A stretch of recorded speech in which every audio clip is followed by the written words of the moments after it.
Good morning. Today is a Thursday, June 4th, 2020. Let me go this way, the sun's kind of a little bit better.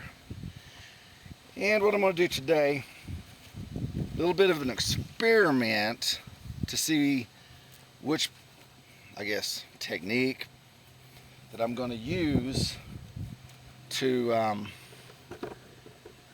knock the high points off of my floor joists, because remember I cut all these off the sawmill. There's some imperfections. So, and what I'm talking about is basically from this point across to that point over there. There's some high points. You can see one on that one right there. Anyway, so it kind of my sawmill went over a knot and it didn't cut it perfect, so there's a bump on the floor joist there. So I'm going to do a couple different techniques to see which one works the best. Use a planer and cut the high points off. So welcome to Danny Designs. I appreciate you watching. So I'm going to get my tools all organized here and get the extension cords over and the strings and all that stuff and get it set up and show you what I'm talking about and see what happens. I want to find a couple different ways to get this done. All right, so I'm gonna take a pause here. All right. Okay. Well, what I've done here, I put a screw on each end, then I ran a string across. I know this is the height that I want, so I know that I'm going over this part with the string. This is the height, the level that I want, because I've already leveled every one of these floor joists on this side, every one of the floor joists on that side, and in the middle. So right here it's touching, which is fine. It's barely touching right there, which is good. And then it's in the middle. It's touching over there, which you can't see real good from this angle. Let me show you what I'm doing. Got that string running across there, and a good thing too is if there's some low spots, I'll be able to write low. Let me show you what I'm talking about here. Like right here, again, a screw. I know this is good because that's where I wanted it, right there on top of that, because that's the level. And then the string's touching right here quite a bit. So I'm gonna get the planer. I'm just gonna take that line off. I put a little red mark there from where it starts to it ends. Top that off right there until the string is barely touching, all the way across. And then there's going to be some low spots. Let me get this camera right.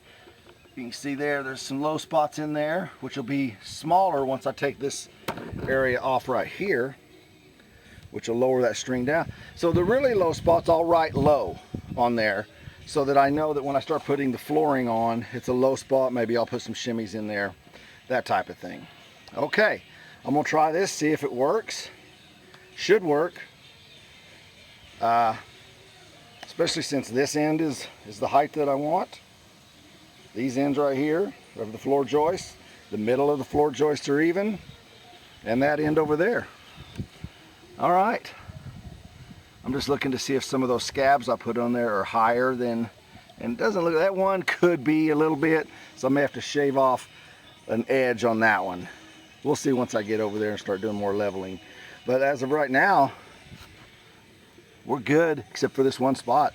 So now I'm going to hook up the planer, and I'll film a little bit of this happening. All right, here we go. I'm going to pause again. All right, so what I'm going to do is take the string off, because I've already marked the red spot right there. I'm going to move it over here out of the way so I don't accidentally hit it with the planer and cut it. So it's out of the way. Get all suited up so that nothing bad can happen. Obviously things bad can happen, just gotta be safe. Then my hand planer, and all I've got to do is just hit that a little bit. I don't have to do a whole bunch, I don't think.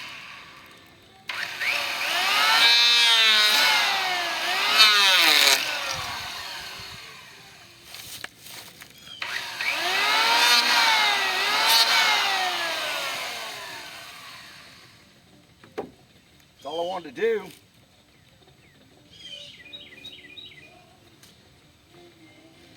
I mean, I got rid of all the red line that I marked. So that should be level. So I'm gonna go ahead and undo the string here again. I don't know if this is where it should be as far as the camera goes. So undo the string. I know it goes over there. Now it's not touching.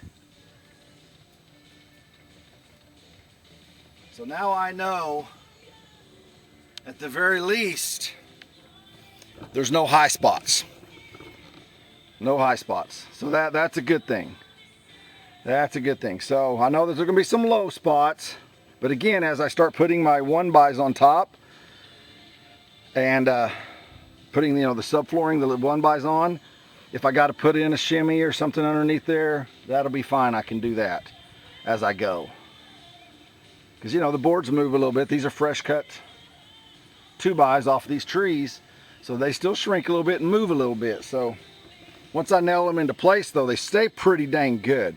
They may move a little bit, but not much. Every house does that. You buy the wood at the lumber yard, it's going to happen. So now what I'm going to do is I'm going to move the string from here over to this next one. Do the same thing.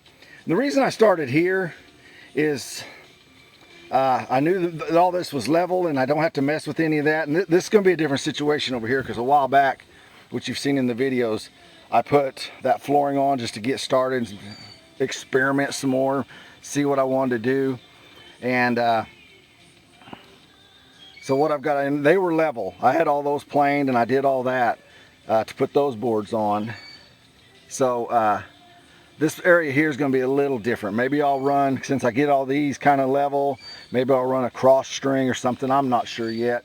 But I'll be able to figure it out. Maybe I'll just put a nail over on that end because I know the middle is level, and I bring it over to the edge because I know this edge is level. And that's probably what I'll end up doing. I just figured out a way to do that. So anyway, now I'm going to go ahead and move the string over and do the same procedure. I think that's it. I think that may work.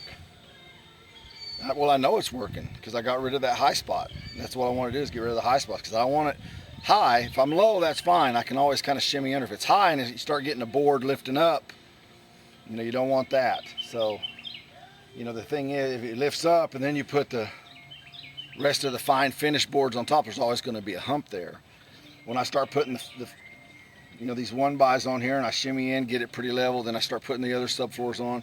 If it's not humped up, it's going to be fine.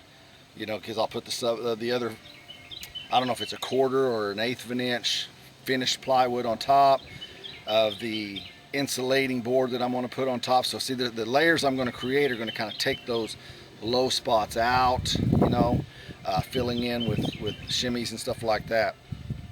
But you definitely don't want to hump, because once you start putting your main floors on, there's a hump. Now you're in trouble because you can't do anything with that. You can always kind of build up a little bit. Once you start putting those subfloors on and the fine finish stuff, if there's a hump, you can't get rid of it unless you dig in and go all the way back down to where the hump starts. So if there's a little dip, you can always get underneath and feel back in there. Okay, I'm gonna go ahead and start doing this. I really appreciate this is a short video. Probably won't get them all done today. I might, we'll see. But I wanted to try that out, and it worked. Success. Now I just got to finish the job. Don't want to bore you too much with all that. Like I've said, you know, the rain's holding off. There's chances of rain in our state, 20%, but it's, you know, scattered, and so while I can get here and get inside and work on this thing, I want to take advantage of it. Okay. Thanks for liking. Thanks for subscribing. Thanks for watching. Have a great day.